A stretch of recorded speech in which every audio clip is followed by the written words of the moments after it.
Here's another upgrade I did to the Rambler, and it's these brass fittings here for the heater core.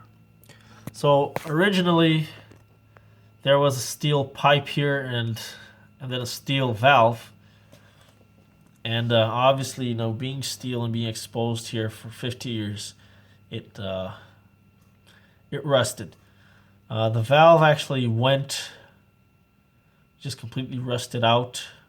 Remember, the coolant sort of corrodes the system, right?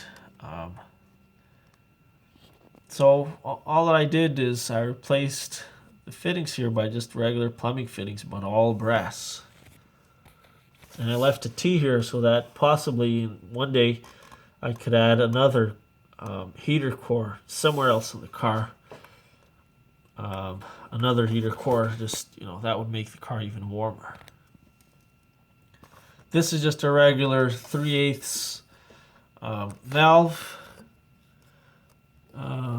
Sorry, a 1/2 inch valve.